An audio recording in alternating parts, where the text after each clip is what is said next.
This podcast is produced by Northwest Michigan Community Action Agency.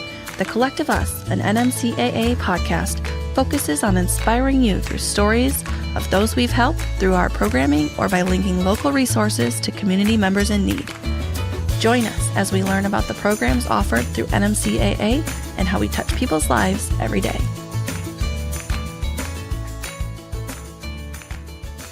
Welcome back to the show. I'm Erica Austin. And I'm Ryan Buck, and we are the hosts of The Collective Us, an NMCAA podcast. We're so happy you're here because today we do a deep dive. But don't turn us off just yet. We're not talking data. No, we're talking the good stuff. Today, we are all in on community partners. That's right. And Ryan, if you don't mind, I'm going to put you to the test a little bit to test your NMCAA knowledge along the way, if that's okay? Okay, yes. All right. Well, we want to shout out some of our key partners and the importance of their role in our community. As a nonprofit, we understand the importance of building relationships with not only our volunteers, staff, and board members, but ultimately community partners and leveraging those connections to expand our market reach. Ryan, you are in the world of philanthropy in your professional life. Yes. What does Connection do for a nonprofit? Connection, well, it helps educate. It almost feels like it's everything for a nonprofit in a way because it's marketing, it's real work. Depending on the work that you do, you know, NMCAA connects with families. You connect with people making them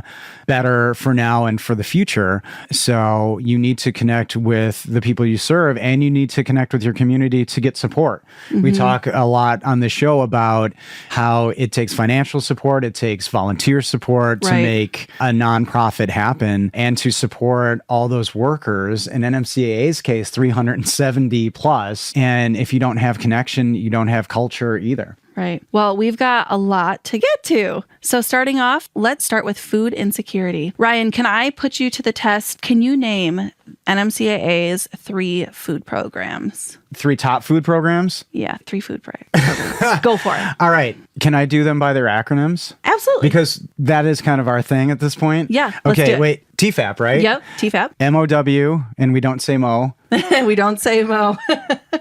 And CSFP? That's correct. We've awesome. Thank you. So those would be Meals on Wheels, MOW. TEFAP is the Emergency Food Assistance Program, and CSFP is Commodity Supplemental Food Program. So great work on remembering those. Better work on your behalf. Well, you're not in this work all day, every day like I am. So, but I remember some of the stuff that matters, and it won't get me, beaten up on the street, hopefully. Yeah. These 3 programs are a big part of our community for those who are currently experiencing food insecurity. Yes, they are. We work with a lot of great community partners and take part in the Northwest Food Coalition, which includes partners such as Goodwill Food Rescue, Rotary Charities, MSU Extension, Munson Medical Center, and Groundwork Center for Resilient Communities. It's interesting, Erica, the partnership. Connection also extends to positive connections with your partners, vendors, even. Yeah, absolutely. Which sometimes get forgotten. We had Christina Barkle on, I think, with Groundwork Center back. That was episode 13. If you want to learn more about that operation and the connection with an NMCAA. Yeah. And it's really cool to see how this work proliferates in the community and supports NMCAA's, overall vision. Yeah, absolutely. We pick cool partners. Yeah. Well, I think there's a lot of partners in the community who are doing a lot of the same type of work and their missions align with ours, and Groundwork and the other partners that are part of the Northwest Food Coalition definitely align with us on some of those things. So and fun people. Yeah, absolutely. I remember the episode with Christina was a really good one. Yes. So TEFAP and CSFP, we have a variety of local churches, VFW halls, Moose Lodges, American Legion halls, township halls, community centers, etc. The list goes on, and they allow us to distribute our food boxes monthly. One thing I haven't probably mentioned on this show is that TEFAP has recently converted to a food pantry-based distribution, but CSFP is still unloaded directly off the truck into your vehicle. Oh, really? I don't remember. Yeah, we just recently switched that over probably a couple months ago. We're now taking those food distributions to local food pantries so people can pick them up as long as that food pantry is open versus us having to be on site for them to come to us when we're there. Oh, wow. So that really kind of, I think, is a nice way to open up availability for those people who are struggling. Yeah, that's a good point. And trying to serve people where they are comes up a lot. Wow, there's so many different issues and hurdles sometimes. And I like how NMCAA is agile and partnerships, really kind of come into play. And Erica, you mentioned halls and community centers. Meals on Wheels also does senior luncheons, right? Right. And would they be at like a center like that, or would it be that kind of venue? So some of our senior centers are at different halls, like, VFW halls or whatnot. I don't know all the different little communities that we serve, but yes, they absolutely have a variety of senior centers as well. Because again, be where people are and where they're comfortable. Exactly. Yeah. That's awesome. Yeah. Great segue into Meals on Wheels. Oh, yeah. Planned. I planned because I know Moomer's homemade ice cream is a very generous partner with Meals on Wheels. That's a benefit. That's award-winning product there. Yeah. I believe you can go back and listen to, I think it's episode 23, where we talk about the annual fundraiser, Moomer's for Meals, right? Yeah. We have other generous partners who continue to show up for Meals on Wheels as well. That's awesome. Moomer's is a big fundraiser that we do. So they're definitely one you should go check out. And I think we celebrated our 10th anniversary with them this year. Yeah. That sounds like a lot of good positive energy and fun event. Yeah, absolutely. Ice cream. You can't go wrong, right? But having been on the event side, I know they can be hard to do, but I would willingly jump into supporting that. Yeah. Some of our recurring partners for Meals on Wheels include those who also participate in BASA, or the Bay Area Senior Advocates. It's a cohort of organizations who help care for elderly citizens in our community. So organizations include like the Area Commission on Aging, Senior Assisted Living Facilities. And then also we have some businesses who support our efforts, like Comfort Keepers, Sarah Subaru for our Share the Love event. Right, yeah. And so many more. And we're actually also working on building a relationship with Haggerty. They're currently planning their very first ride-along with us. Ride-along? Yeah, which I believe is taking place this month in August. So cool. They're going to be doing a little ride-along with our Meals on Wheels drivers and checking out what our organization is all about. So that's pretty cool. That sounds tremendous. So future Meals on Wheels deliveries in like a classic 1920s souped up van. Perhaps. That's we'll see. a fun I don't know. partnership too. Yeah. It truly takes a community, and being able to utilize those connections not only helps spread the word about NMCAA, but it also helps people come together and share resources, because I can tell, well, I personally benefit from being around you all just by doing the show. So I know the positivity that NMCAA brings and the integrity is also felt on behalf, and in the way you support your partners this way. Yeah. Before we go too much further, I have to interrupt our show one more time. In August, we have 2 anniversaries I'd like to recognize. Yay. Including Heidi Flores with 10 years at NMCAA and Gina Hayes with 5 years at NMCAA. Thank you both for doing all you do and supporting your community and neighbors. That is incredible. Yes. Let's shift gears to housing and energy efficiency services. Can you recall, Ryan, putting you back on the spot, our 2 housing and energy efficiency, or HEES, programs? Yes. HEES is my favorite thing to say in general. It's a fun one. HEES. when I'm stressed. He's also very stressed. Tall. I'll remember his name. Home repair.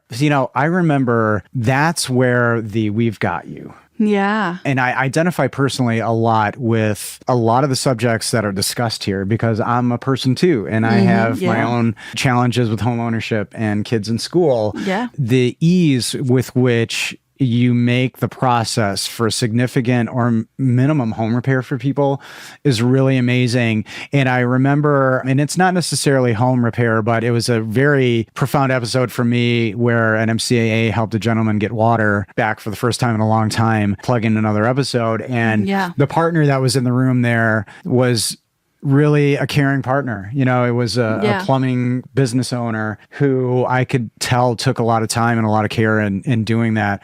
So in the area of home repair, I just feel that specifically he's housing and energy efficiency services. Yes, you nailed it. The whole thing was just me distracting myself so I could think of that. All of that to get to this. But we've got you. Yes, absolutely. You mentioned that episode with the gentleman without water, and that was, I believe, episode 5, and he didn't have his water in his home for 12 plus years. So that's so important. And we rely heavily on a lot of our local contractors to complete these jobs. You know, these jobs come in through our HEAS program, weatherization, and emergency home repair. Yeah. And we don't have contractors on staff. That's not what we do, but we hire those jobs out through third parties. And those community partners are really, really important. So contractors, plumbers, electricians, all those skilled trades that we talked about back in, I think it was, what episode was that? 28 maybe? That's right. Where we had, and we talked about weatherization, it looks like in episode 12. And so those ones are also fantastic. You can go back and learn a bit more about those. And there are so many resources on the NMCAA website already. And just, you know how it feels good to just start the process? Yeah. You know what I mean? Mm-hmm. So just making the call, as corny as that's going to sound, just doing that. Yeah. And because it's made so easy, but knowing that there are quality partners engaged to do this important work. Like you said, emergency home repair are 3 words that scare me greatly. Greatly. Well, you know, those emergency home repairs, and I think we've had this on the show too, where I feel like Tish maybe has explained it well, is it's really those things in the home that are trying to make your home safe. You know, if you've got a giant hole in your floor, that's an emergency. That's not safe for anyone to be in that home. If you got a hole in your roof, that's not safe either because your rain is getting in or snow, especially in Michigan. Those are the emergency home repairs. And if you don't know if your repair is an emergency, all you have to do is go fill out the application and you can find out whether or not you qualify. But yes, absolutely. Homeownership is a scary thing sometimes, isn't it? It is wonderful. And there's so much about it that's wonderful. But if I can think of so many times where I'd love to have been in good hands rather than my own. Are you not a handyman, Ryan? You know, no, I'd say not. Maybe I'm not disinclined, but I'm not skilled. No. Not skilled, not at all. So when I'm in here, all have it all. I take it all in. I take it all in. And I feel so, I've taken a few business cards on the side after the show. Yeah, right. So let's stay on the topic of housing, but shift our focus to homelessness. Having a safe home, like I just mentioned, is very crucial, but also having a place to call home is so, so important. Yeah. Homeless prevention, I think, has been one of those topics that we haven't had a ton of episodes on necessarily dedicated, but every time we get the opportunity, the discussion is very real. It's very poignant, and it does bring it all to life, especially in, you know, a small community. And we talk about the benefits of that, but you also can see some of the deficiencies a little bit easier and some of the needs a little bit easier that way. And it's hard to see your fellow citizens struggle. Yeah. Just like our most recent episode we had regarding homelessness was with our NMCAA partner. Victoria was her name. She mentioned that the receptionist at your dentist office could just be homeless. Yeah. You just don't know who's facing those struggles. And that really stuck with me. Like for a couple of weeks after we recorded that episode, I just kept thinking like, you don't know what somebody's going through because you just don't know. Yeah. You don't know what you don't know. And like when you're interacting with somebody, like, you know, somebody goes and has this, you know, maybe they're feeling a little disgruntled that day or something, but you just don't know what they're going through. So you know, just keep giving them that positive energy. Everybody's got a story. And we've talked a little bit here on the show about how homelessness does take a different form than the traditional person on a street. We think about being kind. Another reason, you know, we've had Goodwill on here before with homeless prevention. Speaking of partners, I know NMCAA also works alongside those who take part in the Northwest Michigan Coalition to End Homelessness, correct? Absolutely. Also with the Michigan Balance of State Continuum of Care. And so both of those coalitions are, the Northwest Michigan Coalition to End Homelessness is more focused, I believe, in like the 5-county area surrounding the Grand Traverse area. Right. And then the Balance of State Continuum of Care is more of those rural areas and part of kind of overlapping, I believe, partly with NMCAA's area. So yeah, really great. Our homeless prevention programs also holds an annual fundraiser. Ryan, do you remember what it's called? Did we talk about this? We had an episode about this. Yes, we did. Do you remember? It's the Comedy for Community event, right? That is right. Because I remember that being very unique and, you know, like the idea of humor. Yeah.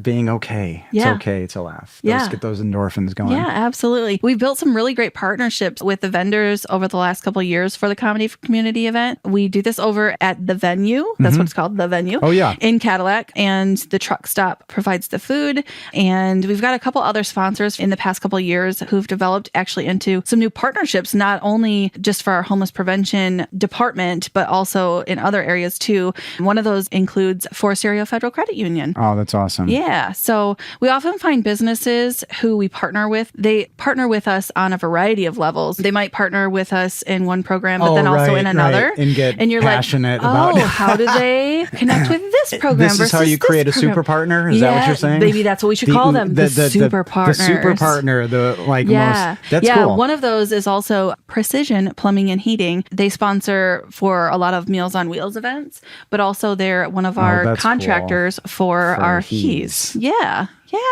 Has that come up naturally? I guess I didn't think about that being a pretty compelling thing for a business owner or partner to get the bug, as it were, and to learn more. How do you think they're learning more about other departments? You know what I mean? That's a great question. I would love to maybe do some more research on with our employees. Like, are you sharing, what are whole agencies about? Like a partner's having a great experience. They're like, I want to do more. Yeah. And sometimes they're volunteering some of their time, right? Yeah. In certain instances. Yeah, absolutely. Did you tell me Golden Fowler is also a partner? Am I making that up? Yes, they are a partner. They've actually just recently started making bed donations. Really? Yeah. Where? So how? I don't know all the details. I do know though that they've been donating mattresses, maybe not the full bed, but mattresses for some of our rehomed clients through our homeless prevention program. So yeah, it's a really great connection. And I think that's tremendous. Yeah, it's really cool. You mentioned NMCAA a little bit ago, talking about acronyms. That's a great one. Yeah. It gives us another perspective on what a community partner looks like. The perspective, it could be a sister agency maybe. Yeah, that's true. We work closely with NMCAA, and you just mentioned acronyms. So that's Northeast Michigan Community Services Agency. So we work with them on several programs. Of course, we have some overlap with them in a couple of our mutual counties. I know Roscommon is one of those, but we work with all the other Michigan Community Action Agencies across the state, there's 27 of those, as well as Michigan Community Action at the state level. And as a CAA or Community Action Agency, we are also part of the National Community Action Partnership at a national level. That's cool. I like when you talk about the numbers. We don't get into nerdy numbers a lot, but there are some impressive number statistics. Yeah. And when you get into that, maybe that's what AI can do, aggregate some of the impressive numbers on this. But again, it takes a lot of people. And then you start to dive in. Yeah. There are people associated with that. Yeah. And speaking of numbers, I'm sure NMCAA also works with other government agencies as well, right? I think I've heard MSHDA, Michigan State Housing Development Authority. Yep. See, I got that one. And then HUD probably, right? Yep. Housing for Urban Development. Is that right? Yes, I believe HUD. You're correct. Okay. Yes. Yep, we work with both of them as well. And I know some of it is like, I'm not the one in the weeds doing all the details on these types of things. But I some of them are grant related. Some of them are like for certifications. I know like our housing coaches for our workshops through our financial empowerment are HUD certified. That's what that means. Yeah, HUD certified coaches. Yeah. So they're getting their certifications, making sure that they're up to the utmost level of education so that they can pass on that knowledge to our clients. Yeah, that's awesome. Budget coaching, teaching workshops. Again, I hate to sound, very ironic, but I keep sitting here and listening to this going, man, I wish I had some of this guidance along my way. Yeah, on it's your fine. journey. I'm looking back, but this is stuff that's like very helpful, practical and helpful and accessible for people in the community. Yeah. Speaking of our workshops often have guest speakers from our community partners alongside our HUD certified housing and budget coaches. Oh, cool. These partners include Huntington Bank, MSUFCU, and some other banks that we work with. And membership and NeighborWorks, right? Because that was was on an episode. That's right. NeighborWorks is one of our member, That's cool. we're a chartered member, of NeighborWorks. Yeah. So they're reputable partners who not only lend NMCAA credibility, but it also allows NMCAA to utilize their trusted name to help develop our economy. And in return, they get their cause-related marketing and the ability to give back to the community. That's cool. Yeah, credibility is always a thing, like absolutely. You say nonprofit and you say, if somebody's not heard of you, you always have to establish credibility in different ways. Sometimes you do it by showing your partners, even like showing that we got this speaker, in for this thing in a community like ours. That stuff can make a difference. Yeah. Which is really cool that NMCAA tracks that kind of talent. Yeah. I'll say it. Yeah. The talent. Absolutely. From teaching workshops to teaching preschool, I assume NMCAA also has fun partners for those critical preschool programs, right? Absolutely. Of course, we have a lot of partners for our child and family development department. We work with most of the local public schools. We have Head Start and GSRP programs and early Head Start programs throughout most of our 10-county region. Right. I believe all of the counties, in fact. I just don't know how dense in which populations. Sure. We'll get the research department on that. Yeah. We also work with TCAPs in a couple of ways. Yeah. We have had our school success program on the show before. Mm-hmm. So that's specifically only in TCAP schools at this point. And also that's a partnership program through NMCAA. So we are working with NMCAA there as well. Right. With TCAPs, we also screen all of the preschool applications that come in our region, and then we disperse them. So the preschool applications for TCAPs also come through NMCAA. And maybe I got that a little wrong. Yeah. I think that's correct, though, as far as my understanding. So if it is wrong, somebody from CFD, please come to my office and let me know how it really works. But I'm pretty sure that's correct. Yeah. And then we also have an early Head Start classroom at Traverse City High School across from our 3 Mile office. And it's specifically for teen parents for their children to be able to go to a center and be cared for while they are in school. So I think that's really, really cool. That's exceptional. Yeah. And again, filling a need, giving people comfort and care so they can focus on their needs. Because, again, on that small level, we know kids, if their needs aren't being met, they can't learn, they can't, whatever. Right. Move that forward to teenager, adult, it's just harder and it's compounded. Yeah. And we're just meant to compartmentalize and grow up and move on. Yeah. But that is such a cool way to just acknowledge something and give somebody something that they need. Yeah, absolutely. I continue to learn a lot on this show. I feel like my head explodes a lot in the best possible way.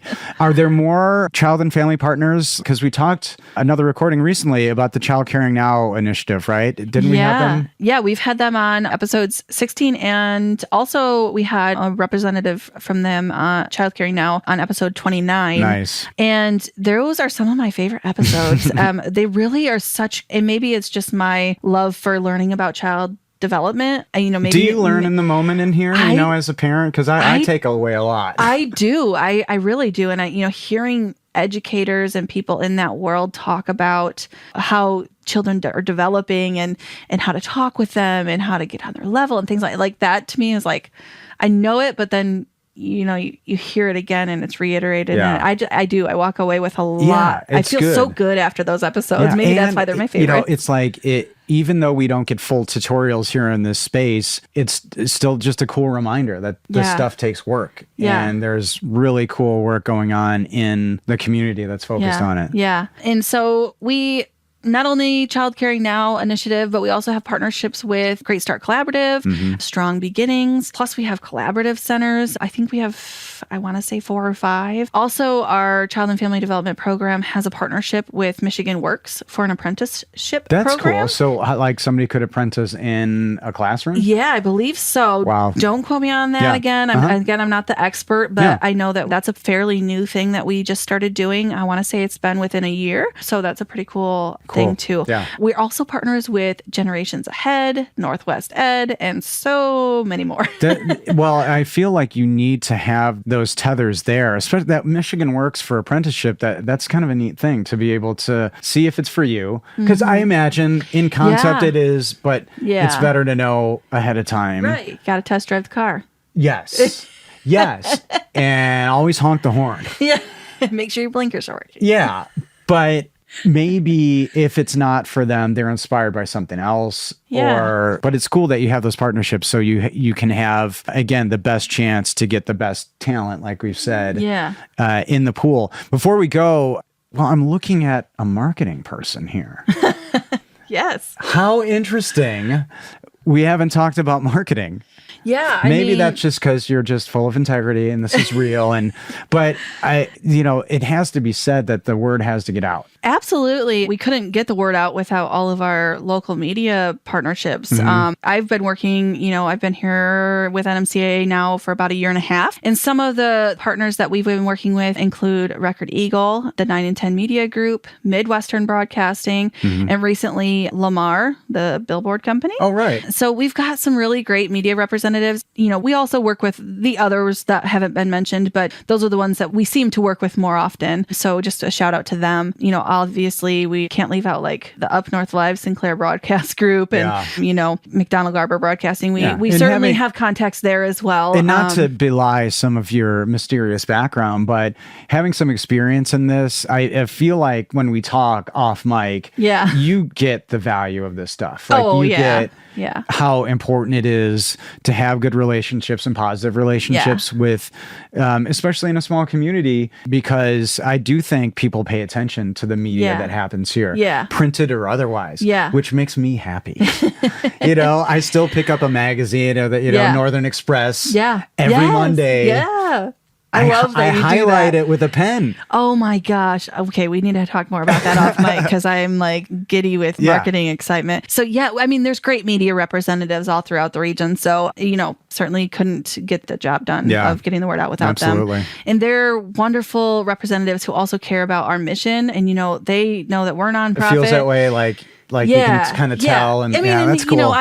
Some of these representatives are people that I've worked alongside too. Yeah. So that's cool. We get to kind of reconnect and they have my back. And they're also able to provide us, being a nonprofit, with extra bonus airtime, if you will. So because we're a nonprofit, we get that often. So that's kind of a cool thing. Something that's maybe a little background scene, like people don't realize, like this is just me going off on my little marketing tangent here, but people are like, oh, you're a nonprofit. Why are you spending money on advertising, right? And I think one thing that people don't know is that often you can buy like a small chunk and you get so much more because you are a nonprofit. So that's kind of a cool little thing that I've been learning too. Nonprofits are always known to make the most with what they have and be smart and agile with getting what they need. Yeah. And then we also, we get earned media, or if in layman's terms, news stories. We send out our press releases and, like, hey, we just rebranding, and and then they call us up, hey, what is this about? And so we're getting Do you get pressed interviewed that way mostly, too. Or like what's the deal? Do you have to? You are the first line, but like how often?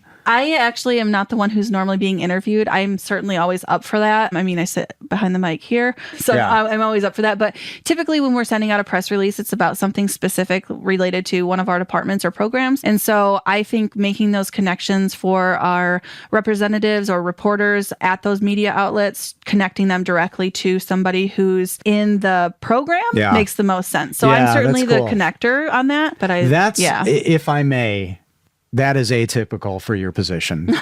Okay, maybe it's the people I've worked with in the marketing world. They like to keep a nice handle on stuff. I'm always trying to give them talking points. I get it, but that is altruistic, and I think that's wonderful. Yeah. Well, thanks for that. Yeah. But absolutely, connections are crucial. Yeah. And anything big coming up? Gosh, Ryan, that's so funny you say that. I mean, I don't know. Is there...